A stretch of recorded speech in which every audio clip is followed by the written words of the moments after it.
আমরা চাঁদাবাজদের বিরুদ্ধে কথা বলি, মন খারাপ করে একটা রাজনৈতিক দল। আমরা নির্বাচন কমিশনের দ্বিচারিতার কথা বলি, মন খারাপ করে একটা রাজনৈতিক দল। আমরা টেন্ডারবাজির বিপক্ষে কথা বলি, গুসা করে একটা রাজনৈতিক দল। আমরা সংস্কারের পক্ষে কথা বলি, গুসা করে একটা রাজনৈতিক দল। আমরা বলি লন্ডনে বসে ষড়যন্ত্র হয়, গুসা করে একটা রাজনৈতিক দল। লন্ডনে অবশ্যই ষড়যন্ত্র হয়। হাসিনার পতিত দূষণরা একটা পক্ষ পালিয়েছে ভারতে, আরেকটা পক্ষ পালিয়েছে লন্ডনে।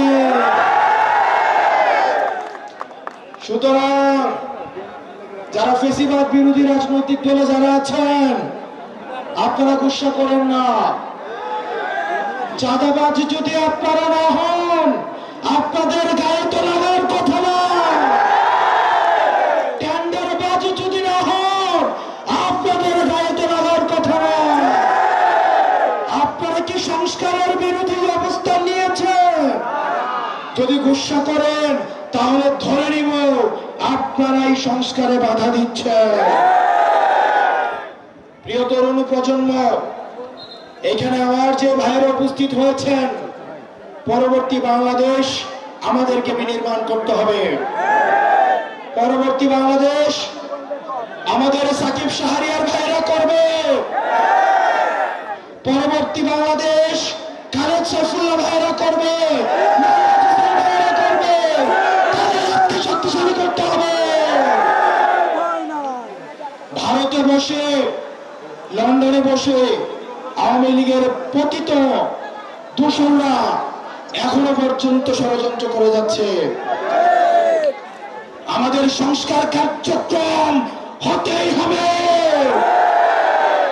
তাতে যদি কেউ বাধা দেয় তাহলে আমরা ধরে নেব আওয়ামী লীগকে পাহারা দেওয়ার জন্য আওয়ামী লীগের এক্সটেনশন হিসেবে আপনারা এই দেশে কাজ করে যাচ্ছেন।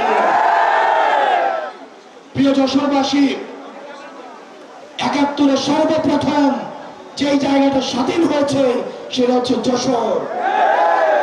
আমরা যশোরে দাঁড়িয়ে বলছি, এই যশোর থেকে আমাদের সংস্কার, বিচার এবং নির্বাচন কার্যক্রমে নেতৃত্ব দিতে হবে।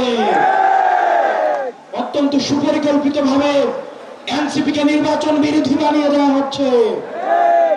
আমরা এনসিপি সবচেয়ে প্রগতিশীল এবং নির্বাচনের জন্য সবচেয়ে যদি কেউ কথা বেশি বলে থাকে সেটা হচ্ছে এনসিপি। আমরা এনসিপি সংস্কার চাই, আমরা এনসিপি বিচার চাই, আমরা এনসিপি নির্বাচন চাই। আর একটা দল রয়েছে তারা কেবল নির্বাচন চায়। আমাদেরকে তিনটাই দিতে হবে। আমাদের সংস্কার দিতে হবে, নির্বাচন দিতে হবে, বিচার করতে হবে। তিনটাকে একসাথে করতে হবে। আর যারা শুধু একটা যাচ্ছে তাদের দুর্বিসন্ধি রয়েছে। তারা নির্বাচনও চায় না, তারা বিচারও চায় না, তারা সংস্কারও চায় না। প্রিয় যশোরবাসী, আমাদের ঐক্যবদ্ধ ভাবে আমাদেরকে পরবর্তী বাংলাদেশের নেতৃত্ব দিতে হবে।